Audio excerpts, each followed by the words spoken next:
Hey friends, Andy Munn, the Safety Realtor here on another Safety Tip Tuesday. I mentioned last week that this week is National Severe Weather Awareness Week. That's a mouthful. But it's a good time to get yourself prepared and your family and your home prepared for severe weather season.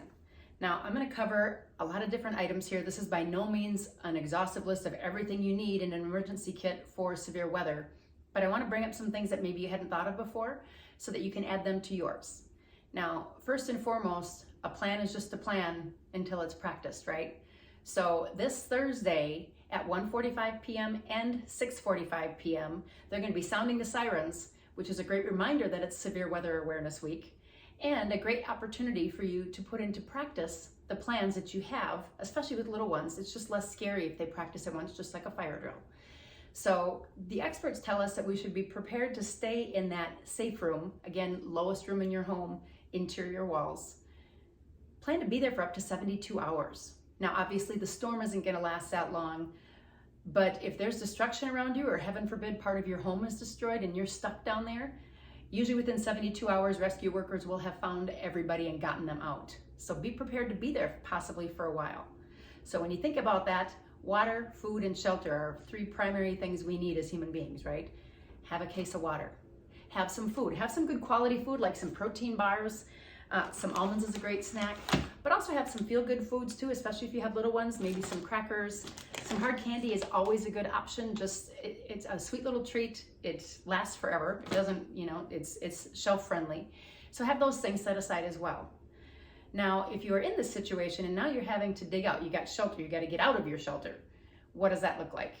First off, have a good pair of work gloves, because it could be that there is loose nails, broken glass.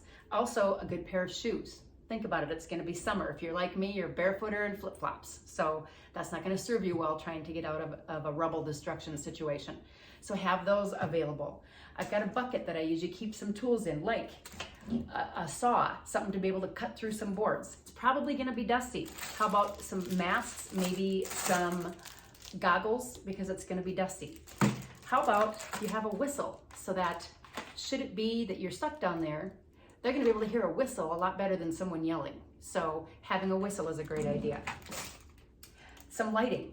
How about some battery operated candles so that you don't have to worry about flames? Have a candle with a lighter too, maybe, but have candles.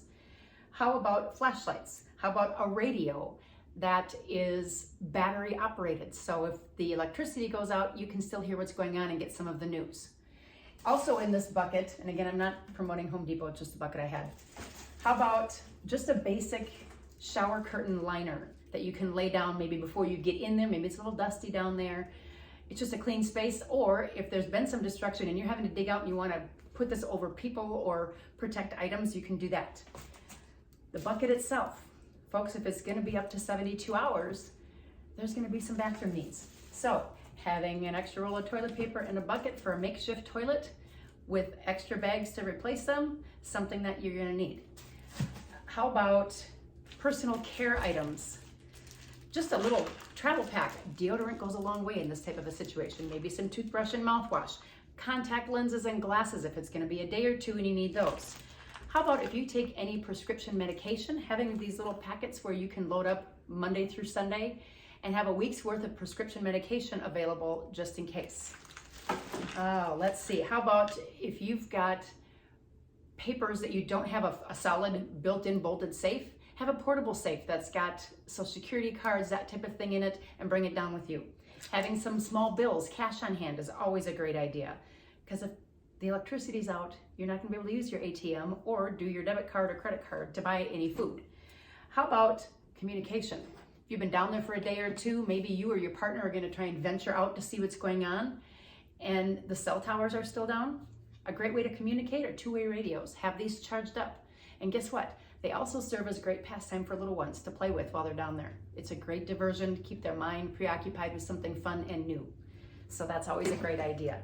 Speaking of little ones, how about you have a little backpack for each of them? Let them help you pick out the backpack and fill it with some things to help them get through a stressful situation. Maybe a little stuffed animal. How about a little small game, some Legos?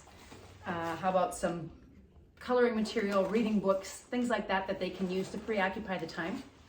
How about preoccupying the time for the adults too? Maybe a deck of cards, cribbage board, some reading materials for you. One thing to really think about having is a notebook and a pen, so you can both write down notes and document anything you need to, but on that paper, have a list of phone numbers of friends and family that are nearby. Maybe they weren't in the storm area. Their cell towers are fine, yours are down. Can you communicate with them? Only if you know their phone number. So many of us just have phone numbers saved by names in our cell phone, have the numbers written down on there too. Now, obviously, blankets, pillows, something for comfort. If there is some injury you have to deal with, cuts, bruises, we talked about this one a little bit, a little makeshift first aid kit. Have a separate one with just the basics, gauze, Band-Aids, rubber gloves, antiseptic. Have a separate kit that you can keep in here so you don't have to worry about bringing your first aid kit down with you. Have one there ready to go. Covered a lot. I maybe missed some of them. I hope you got one or two ideas that maybe you hadn't thought about for your safety kit for your severe weather room. Let me know if there's something that I missed. If there's something you think I should add for the next time video, let me know if there's something that you had an aha moment and you're going to add it to your kit. I'd love to hear about that. Thanks for watching. Stay safe and have a great day.